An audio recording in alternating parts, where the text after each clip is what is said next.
Bonjour à tous, soyez les bienvenus. Dans cette vidéo, je vais traiter les sous-espaces vectoriels. Alors, pour cela, prenons E plus point 1 R espace vectoriel. D'accord? Et prenons F un sous-ensemble de E. D'accord? On dit que F est un sous-espace vectoriel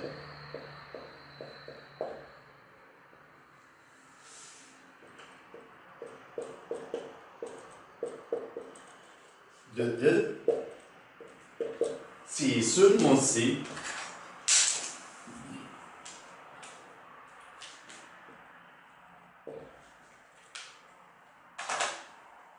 F menu de la loi plus et point qui sont définis dans E. Ce plus c'est exactement ce plus là. Et la multiplication est celle définie sur E aussi. Si seulement C, F muni de ces deux lois qui sont définies sur E est lui-même un R espace vectoriel. C'est-à-dire F minu de ces deux lois qui sont définies sur E garde la structure d'un espace vectoriel. D'accord? Donc, je vais vous donner quelques exemples. Gardons toujours E plus point un R espace vectoriel. Alors, G, E est un R sous-espace vectoriel, l'abréviation sous-espace vectoriel de E. Aussi, 0E est un R sous-espace vectoriel de E. Donc on peut vérifier ça facilement. D'accord? Donc voilà. Ces deux sous-espaces vectoriels s'appellent ces deux sous-espaces vectoriels s'appellent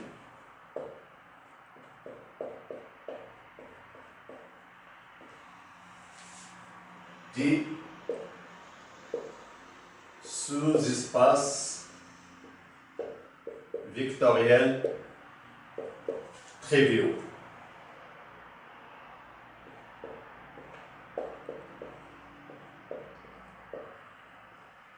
Pourquoi? Parce que chacun d'eux est un sous-espace vectoriel de E qui est trivial. Donc je prends E avec les mêmes lois, donc il garde la structure d'un espace vectoriel. Je prends l'ensemble ou bien le sous-ensemble de E constitué de 0 de E, il garde la structure d'un espace vectoriel. Donc ce sont des exemples ou bien des sous-espaces vectoriels triviaux. D'accord, je vais vous donner un autre exemple. Cette fois-ci, prenons E égale à R3. Menu de plus, vérifié par X1, X2, X3 plus Y1, Y2, Y3 égale à X1 plus Y1, X2 plus Y2, X3 plus Y3.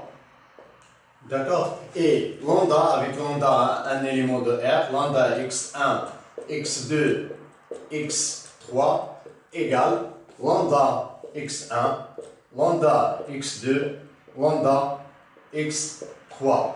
Donc, et prenons F F égale l'ensemble des X, Y, Z appartient à R3 tel que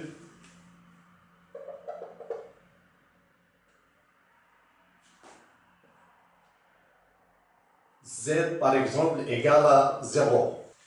Égale, autrement dit, c'est l'ensemble des X, Y, 0 tel que X, Y, deux éléments de R. On peut vérifier facilement que F est un sous-espace vectoriel de R3, muni bien sûr de la loi plus, si vous voulez, de la loi plus qui est définie ici et la loi multiplicative qui est définie ici. D'accord? Donc, je peux vérifier facilement que F est un sous-espace vectoriel. Donc, je vais vous donner une propriété caractéristique des sous-espaces vectoriels. Prenons E plus point 1 R espace vectoriel. D'accord? Et F un sous-ensemble de E. F, alors F est un R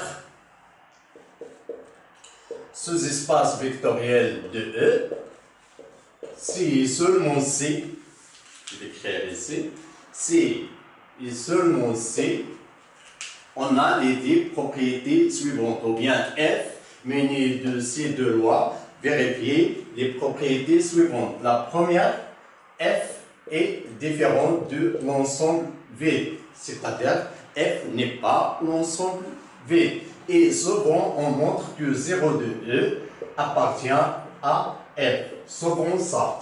D'accord? Et la deuxième propriété, qu'il que soit alpha, bêta, deux scalaires de R, d'accord? Et qu'il que soit x, y, deux vecteurs de F, alors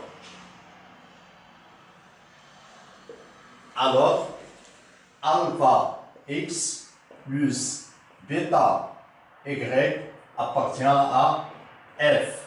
Donc, au lieu de vérifier les 8 assertions, 4 pour l'addition et 4 pour la multiplication, il suffit de vérifier ces deux propriétés-là.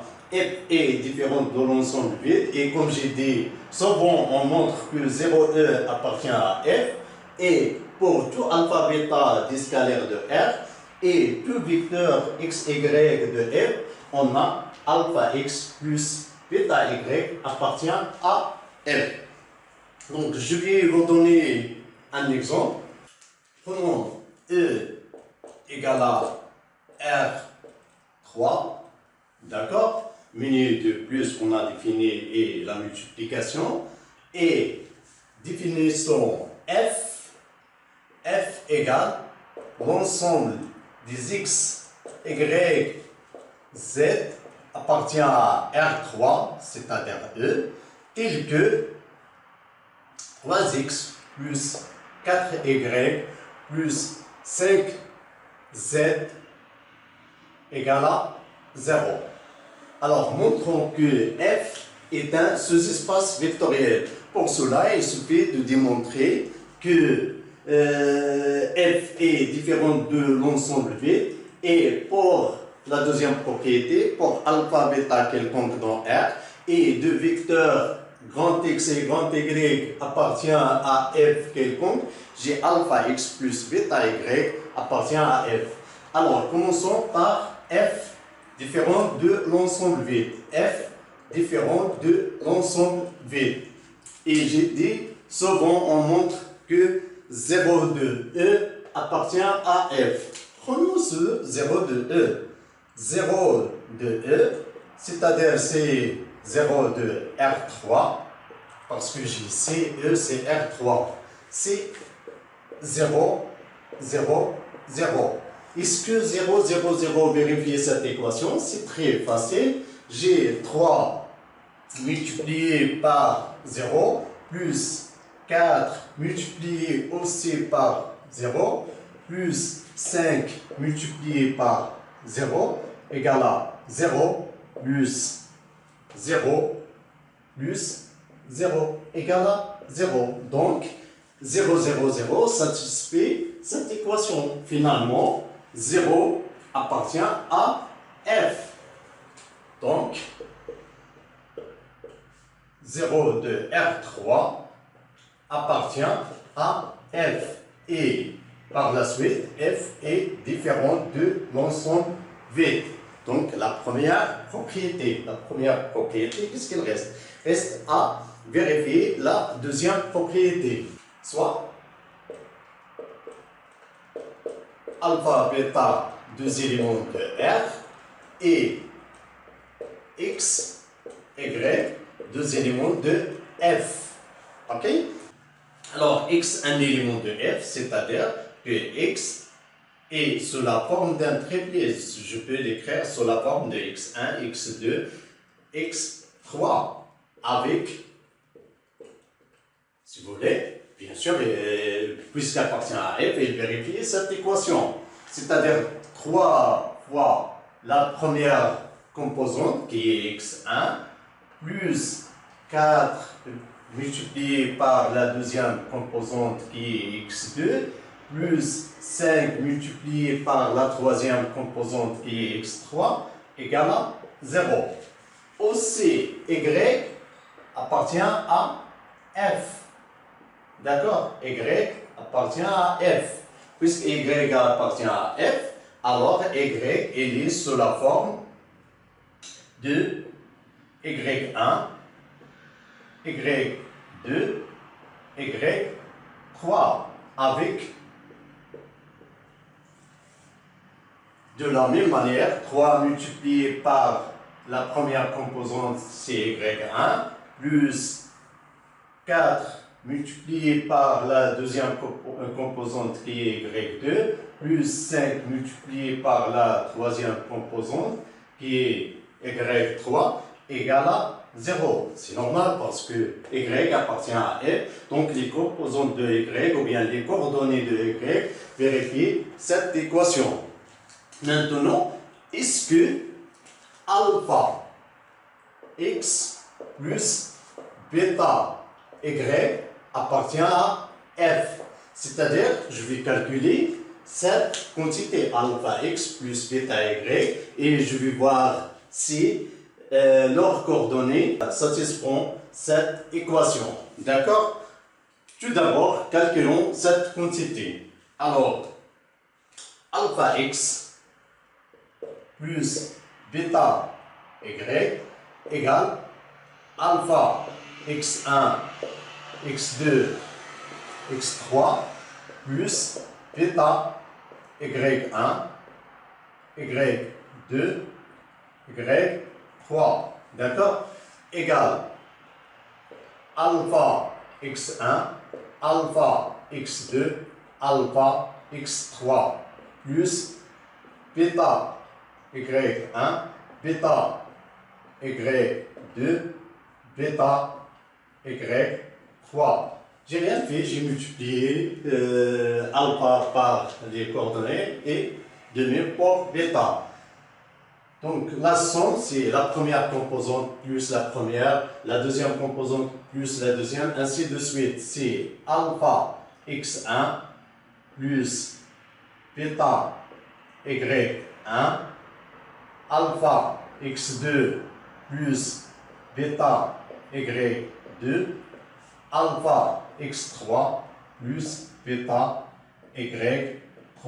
D'accord? J'ai calculé la somme. Donc voilà, alpha x plus bêta y, c'est exactement alpha x1 plus bêta y1, alpha x2 plus bêta y2, alpha x3 plus bêta y3. Est-ce que ces composantes-là, ou bien ces coordonnées-là, vérifier cette équation? C'est-à-dire, je vais multiplier 3 par cette quantité plus 4 fois cette quantité plus 5 fois cette quantité et je vais voir si ceci est égal à 0 ou non. D'accord? Donc voilà, j'applique l'équation tout de suite. Là, je vais multiplier 3 par cette équation. J'obtiens automatiquement 3 alpha x1 plus 3 bêta y1 plus 4 multiplié par la deuxième composante, c'est-à-dire 4 alpha x2 plus 4 bêta y2 plus 5 alpha x3 plus 5 bêta y3 égale. Alors j'ai les termes qui contiennent alpha, donc c'est ce terme-là, celui-là et celui-là. D'accord? Donc c'est alpha 3x1 plus 4x2 plus 5x3. Ok? Plus bêta. Donc bêta, j'ai ce terme-là, ce terme et celui-là. Donc c'est plus bêta facteur, qu'est-ce qu'il reste ici? 3y1 plus 4y2 plus 5y3. Or, d'après ce que j'ai ici, 3x1 plus 4x2 plus c'est 0. Donc là j'ai 0. D'accord? Donc j'ai alpha fois 0 plus de même bêta fois 0. Donc égal à 0. Donc alpha x plus bêta y appartient à f. Les deux propriétés sont vérifiées, alors f est un conclusion. F est un sous-espace vectoriel de l'espace vectoriel E, si vous voulez. D'accord? Donc voilà, je vais vous donner un autre exemple. Ce sera le dernier exemple. Gardons toujours E égale à R3, mais cette fois-ci, F, c'est l'ensemble des x, y, z, ou bien des triplés x, y, z appartient à R3, tel que 3x plus 4y plus 5z égale à 12, au lieu de 0, égale à 12. D'accord? Montrons que F n'est pas un sous-espace vectoriel. Donc, comme j'ai dit, on peut démontrer facilement que 0 n'appartient pas à f et par la suite, f n'est pas un sous-espace vectoriel. Alors, 0 de E, qui est exactement 0 de R3, qui est 0, 0, 0, et 3 fois 0 plus 4 fois 0 plus 5 fois 0 n'est autre que 0 qui est différent à 12. D'accord? Finalement, 0 de R3 n'appartient pas à F. Et finalement, F n'est pas un R sous-espace vectoriel de E. Une autre méthode, deuxième méthode si vous voulez, prenons le vecteur x, c'est 1, 1, 1, donc, et vérifiez cette équation, donc il y appartient à f, si vous voulez, et y, c'est 0, 0, et là, j'ai 12 sur 5, appartient à f, et prenons alpha égale à 1, bêta égale à 5, d'accord? Donc, et calculons alpha x plus bêta y. Si vous voulez, égale à 1 fois 1, 1, 1, c'est que des 1. Mais 5 fois 0, c'est 0. 5 fois 0, c'est 0. 5 fois 2, c'est 12. Plus 0, 0, 12. Égale 1, 1, 13. Et on peut vérifier facilement que ce vecteur n'appartient pas à f. N'appartient pas à f. Conclusion, f n'est pas un sous-espace vectoriel ou bien n'est pas un R sous-espace vectoriel de E. Donc j'ai démontré que f n'est pas un sous-espace vectoriel par deux méthodes qui sont très simples. D'accord? Donc voilà, merci à tous et à très bientôt.